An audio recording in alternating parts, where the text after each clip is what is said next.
Welcome, everybody, to the Winner's Circle Sports Betting Podcast. It's Wednesday, March the 8th. And as always, I'm joined by some great handicappers. Today, it's Sean Higgs of PicksandParleys.net and Mr. Jesse Shule of JesseShule.com, him of the 60% and above win percentage since the beginning of last year. And folks, that's all documented. It's not baloney. So, Sean, also a tremendous college basketball NFL season. He had a great one. College basketball, I know that you did great last year, and you're sort of hovering around the 50 percentile mark this year, if I'm not mistaken.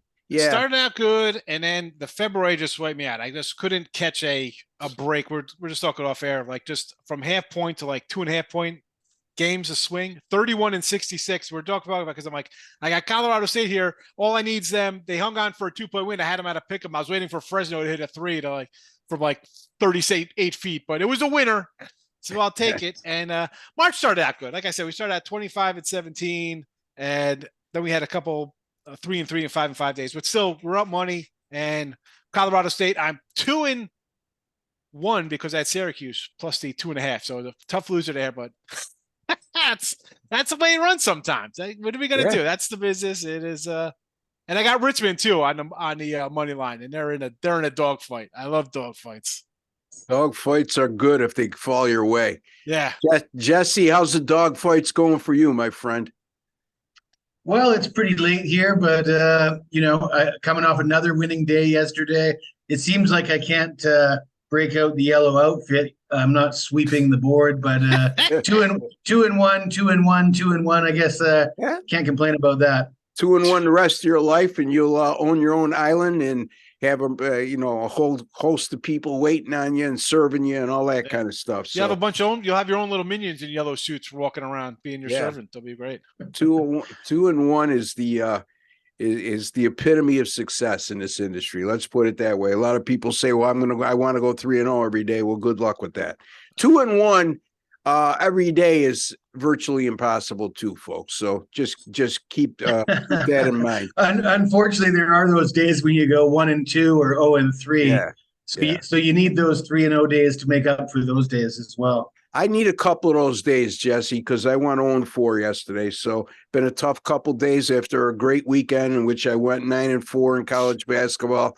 A little bit of a struggle of late. And, one of those streaks where, as opposed to Sean, who's lost some pretty close games that could have went either way, I was just completely off yesterday. I lost my only total of the day on St. Mary's and Gonzaga. And then the other 3 games I really wasn't close on. I guess you could say I had UMass Lowell -12 and they won by 11, but that didn't get up to 11 until the final seconds. They weren't covering the whole game. So one of those days, and like we like to say, we got to move on and have a short memory. We got 3 college basketball free pick winners for you on Thursday, March the 9th, in 2 of those games come in the Big 12 conference tournament. The other in the SEC conference tournament, as Jesse will be covering TCU and Kansas State. I'll look at Baylor and Iowa State, and Sean will be on Arkansas and Auburn. And without further ado, let's get her going. Jesse, TCU and Kansas State. TCU coming off a clunker in their regular season finale against Oklahoma. As we were discussing yesterday, Oklahoma, one of those schizo teams that they go on these long losing streaks and then they pop up and they'll blow out Alabama and then they'll beat TCU by 14 or so. Again, right now we got TCU -2 and the total 147. Jesse, take it away. Tell us what you got here, my friend. All right, Ross, early game. I do like TCU in this one, and this is why. For one thing, that loss to Oklahoma, I'm not going to hold that against them. At least it was a road game. It was at the end of the year. They're in a pretty solid position heading into the conference tournament and the NCAA tournament. Kansas State has the better record overall, 23-8. Better record in conference play, 11-7. TCU 20-11 overall, 9-9 in conference play. But, and we all know I like a big but, Mike Miles Jr., their leading scorer for TCU, averages 17.2 points per game. He missed 6 games. The Horned Frogs were 1-5 during that span. These two teams split the season series with the home team winning each game. Mike Miles did not play in an 82-61 loss at Manhattan. Both these teams are 3-0 on neutral courts. I just think TCU is perhaps the better team, so I like TCU on the money line. I'm not going to lay 2 points. I don't want to make a habit of laying 2 points at tournament time. So many games decided by that 1 point buzzer beater finale that I don't like losing games that way. Don't have the patience for it. I also like the over 147. Both these teams come in averaging over 75 points per game. Both teams have been sort of scoring a lot down the stretch. And I think this will be a high-scoring game as well. Yeah, on the opposite side of that, Kansas State has gone 4-0 to the under in their last 4 after allowing 79 points or more, like they did in their previous game. So I'm not crazy about that total. But TCU, yeah, I mean, again, people, the record's a little bit askew, as Jesse alluded to, with Mike Miles out of the lineup. They were 1-5. He was their starting point guard, and that's the most important player on the floor for the most part. When you got a senior point guard that could really lead the way, or a veteran point guard, I should say, to lead the way. I don't know the last time anybody was actually a senior in college basketball. It seems like never. Anyway, what do you think of this one, Sean? Is TCU going to bounce back after that disappointing regular season finale, or is K-State going to pick it up after having her 4-0 straight up and ATS streak snapped in their regular season finale as well, as they lost that 89-81 at West Virginia? Well, I like TCU because I actually grabbed them to win the Big 12 here at plus 8-1. So I'm on TCU. So I got them to obviously win here if I got them going all the way in this tournament. So let's go TCU. There you go. TCU, a lot of people picking it as a sleeper to get to the Final Four. My only concern with TCU, and if you guys have any input on this, feel free to jump in. But my only concern with TCU really is their lack of height. Against bigger teams, they might get in trouble in that regard. But you like the grit in which they play. When they're healthy, as Jesse touched upon, they're a very tough team to beat. Mike Miles, one of the best point guards in the country. But in any event, any concerns there, guys, when it comes to TCU in terms of lack of height and maybe being dominated on the glass by some bigger teams in the NCAA tournament? I guess it really depends who they that draw against, Sometimes that, you just game plan and you win games. Doesn't make a difference. Yeah, I like this team. Go ahead, Jesse. I'm sorry. I would say I've seen enough of them in the Big 12. I mean, it's tough enough playing in the Big 12, but to go 9-9 and win 20 games, being a Big 12 team with your leading scorer and starting point guard missing 6 games, I think that sort of says it all to me, that the height is something that they are capable of overcoming anyways. Yeah, very physical conference, the Big 12. So if anybody who can adapt to it, it'd be a team out of there. And TCU 8-4 in conference with Mike Miles in the lineup and 1-5 without him. So there you go. All right, let's get to Sean's game, and he's going to be touching upon the Arkansas and Auburn game. And that game goes at 7:00 tomorrow night in the SEC tournament. Right now, Auburn, a 1-point favorite, and the total in this game, 144. Sean, real tough call here in my estimation. Auburn, 72-59 home win over Arkansas on January 7th. That's the only time they played. That game went under 140. What do you got for us? Yeah, and normally that would be like a weighing factor coming off a game like that. But that was also a week ago, so not really a fresh kind of a letdown or – a spot like that where you think, a lot of motion still running high. They've had time to, your practice, get ready. It's tournament time. And I like Auburn here on the short number. Arkansas is 8-10 and Auburn was 10-8 in conference. And it comes down to beating some teams. And you see Arkansas, just the recent run, who they've lost to. Kentucky, Tennessee, Alabama. They lost to A&M, Mississippi State, all kind of good teams. And you got Auburn. Hey, we chip out a win over Tennessee. You're on the road in Alabama, which you could have pulled that out and went to overtime. Not a bad loss there. And that was on the heels of getting run out of Kentucky, which, Kentucky might be down, still a good team. That's a team you want to look at. I like Auburn here. Even battling Alabama both times, they lost by 10 of them when Alabama's playing good ball. I think they're a little bit better just all around. And I look at the one, it's basically a pick 'em, which I think it should be. But again, I see Kentucky, Tennessee, Alabama, A&M, all kind of elite top tier teams. Arkansas couldn't knock one of them down. We got Auburn with a win and a close loss. I'm on the Tigers here. Yeah. Well, they like I said, the only meeting they won 72-59 at home, that meaning Auburn. And in that game, they held Arkansas to 59 points, despite the fact the Razorbacks got to the free throw line 32 times in that game, and they only made 19 out of 32. So you want to know how you lose games when you get to the free throw line 32 times? That's exactly how. You don't knock down your free throws, and obviously they didn't knock down many field goal attempts as well. Jesse, any thoughts? Well, I think I agree with Sean here, but I'm more interested in the total.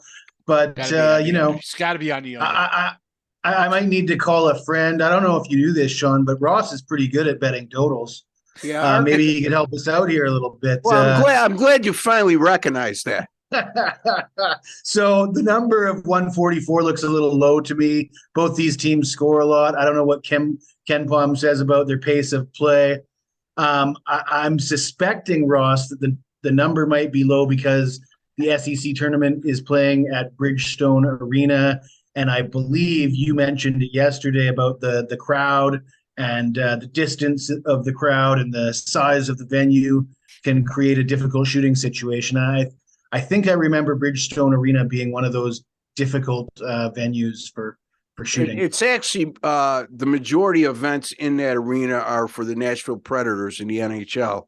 The thing that comes to mind when it comes to tournament play is the early games. We discussed the early games yesterday and the sparse crowds in the early game, which creates a background that looks the depth perception in the background because there's not a lot of people there, creates some issues.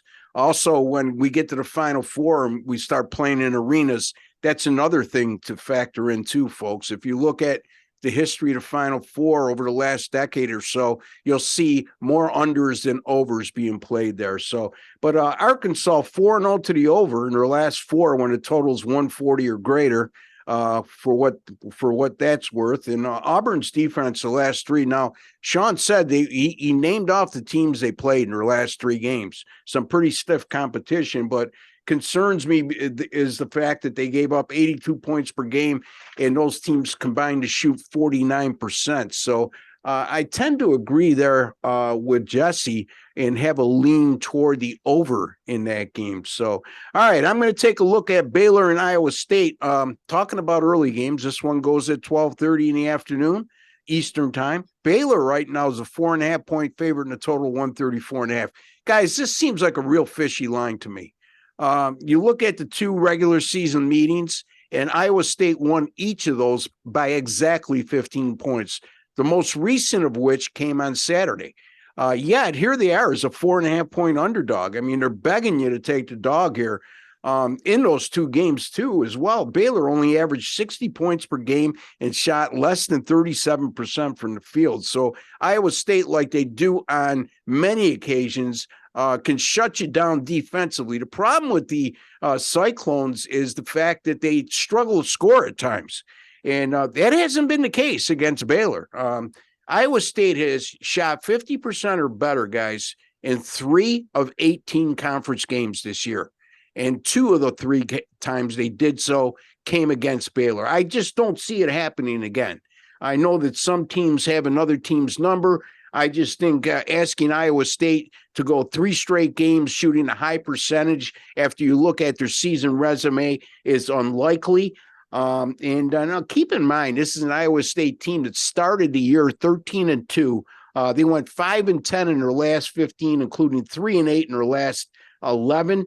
They're also in their last 7 as a pick or an underdog of 6.5 or less, which they will be in this particular situation. They've gone 1-6 straight up in ATS in those games. Baylor, on the other hand, 4-1 straight up in ATS in their last 5 as a pick or a favorite of less than 6.5. So, guys, I just this is more a gut feeling more than anything. I know I rattled off some trends and statistics, but, you get a team that just lost to another team on their home floor on Saturday, meaning Baylor, by 15, didn't shoot the ball well in either matchup, and lost decisively on both occasions. Yet the odds makers are undeterred and makes Baylor a 4.5-point favorite here on a neutral floor. Any thoughts?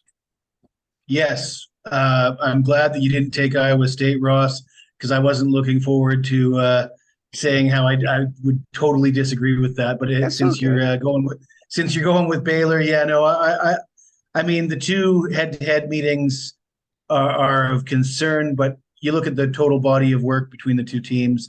I wasn't convinced by Iowa State this year in the Big 12, and I, as you said, I don't see them getting the better of Baylor for a third time this season. I think Baylor should be the better team and should prevail here in the conference tournament.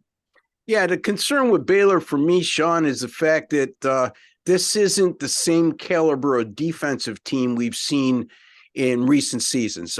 Now, they're not bad, but still, they're giving up in the mid-40s most of the time. The 2 games against Iowa State, who can't put the ball in the ocean at times, they gave up 50% or better on each occasion. Any thoughts on this contest, Sean? Yeah, so we mentioned like the last game of the season there, and I don't know how the tiebreakers work out, but I think that cost probably Baylor of playing Texas in the next round as opposed to playing Oklahoma. I mean, like craziness there. And the first time they lost to these guys was the opening of the Big 12 play.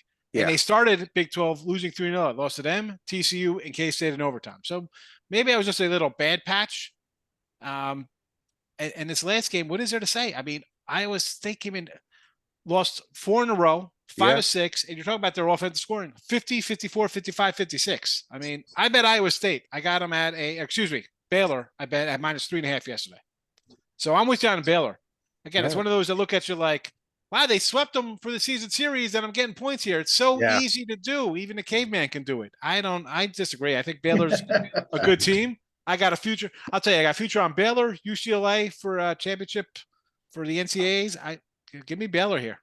Yeah, Baylor, a team that finished 12-4 on the year, even though they lost that game on Saturday, and Iowa State, like I said, headed in the opposite direction. Yeah, that win on Saturday broke an 0-4 straight up in ATS streak by Iowa State. And as Sean alluded to, he told you some of the points that they've scored in recent games in the 50s. And I just can't see them shooting the ball as well as they did in the 2 matchups against Baylor. Again, the team just doesn't have it in that regard. Now, defensively, they might be able to stay in the game. I just think Baylor's going to have a big chip on their shoulder. So there you have it, folks. So reviewing again, I'm going to take Baylor -4.5 over Iowa State. And Jesse he's on TCU on the money line, somewhere in the area of 125 to 135 as a money line favorite, I should say. And then Sean, he likes Auburn -1 money line, whatever you can get. I'm assuming that if it's -1 or 2, that Sean would prefer that you use the money line. I can't speak for him, but I think like up to like that 120 range is fine. Yeah. I mean, I know they had a little juice on these -2. Sometimes you see 130s now.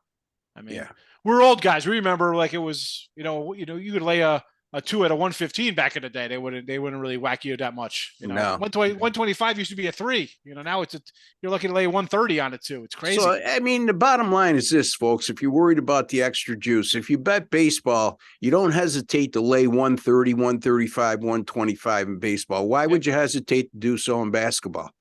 We're not trying to steal a win. I mean, I put a parameter on how high I'll go on a money line, but Jesse goes a little bit higher. My parameter is pretty high for a guy that does what we do, but I'm careful about picking my spots, and but you're not giving out 2 to 1s. No, I'm not. my parameters are definitely below 2-1. Yeah. Yeah. So, and any event, whatever works. I mean, the bottom line is if you go 50% laying 170, you're not, I would have to question your theory, but that's not the case with Jesse. So, in any event, Sean, tell the folks what you got coming up and what's been going on of late.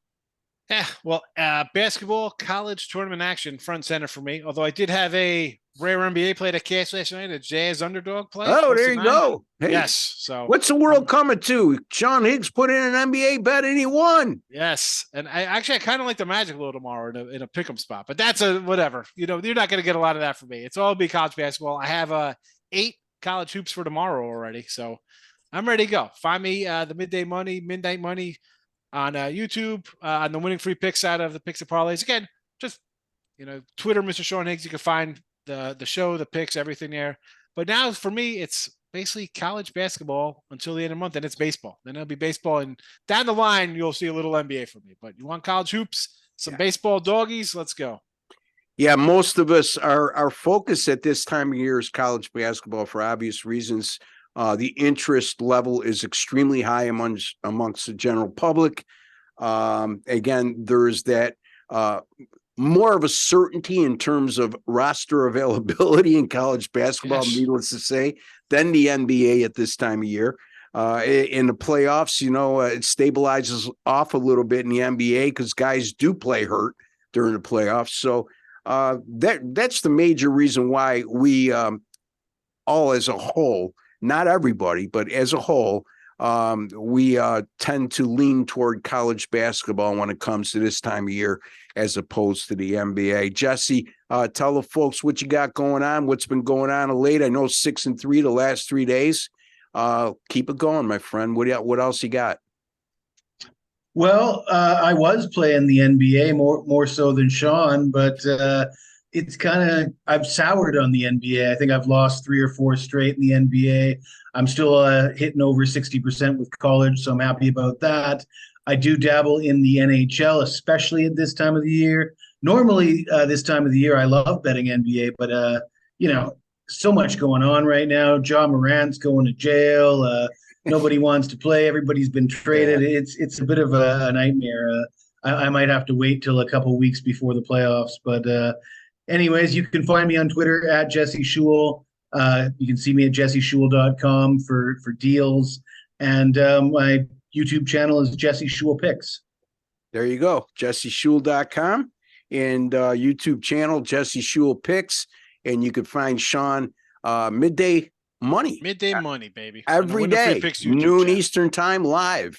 You can find that feed at picksandparleys.net or at the YouTube channels that he just stated, and all the major streaming services out there, Spotify, et cetera, et cetera. So great stuff, guys. And we'll be back. When will we be back? I'll have to check the schedule. I think we're together one more time, Friday afternoon, if I'm not mistaken. I haven't put that on the schedule, boys, because I was gonna say I thought I had I saw Joe D on there for Friday. Yeah, well, he's on Friday morning. Okay, so that'll be for Friday games. Friday afternoon, we'll be shooting for Saturday games, and unfortunately, I haven't been able to schedule anything for you guys because, as you well know, during conference tournament play, especially when it gets into the weekend. You can't. You don't know who's playing who. Ivy. We got Ivy. We got 2 Ivy games in the American going on Saturday. I think, or conference championship. Vermont, I think's playing. That'll be a good game, actually. Vermont and UMass Lowell. Watch out for UMass Lowell. And Vermont's red hot right now. Those 2 teams right there, keep an eye on them as a dog in the first round because they could play. They really can. So keep an eye on those teams. All right. For Jesse Shule, who's got one eye on the television set, who's playing in soccer right now, Jesse, that you're so interested in? Bayern Munich and Paris. I do have a free play on Bayern.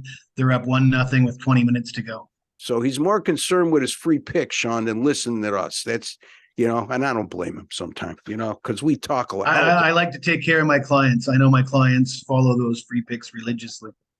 Okay, whatever it takes. Until the next time. God forbid you don't hit the free pick, boy. You hear about it. Like, oh my goodness. Oh yeah. I'll be sure to refund you your money for that free pick. Anyway, for Sean Higgs, Jesse Shula, and Ross Benjamin, we'd like to wish each and every one of you all the very best, folks. If you have not subscribed to our YouTube channel, take it a second to do so. It's absolutely free, and you're privy to world-class sports betting experts like ourselves, also Doug Upstone, Joey D'Amico, his wife Dion, and several other guests that will be coming up on the shows over the course of the next few months. So again, folks, subscribe, like the video at the end, just a small token of your appreciation for the work we do. Until the next time, take care and God bless.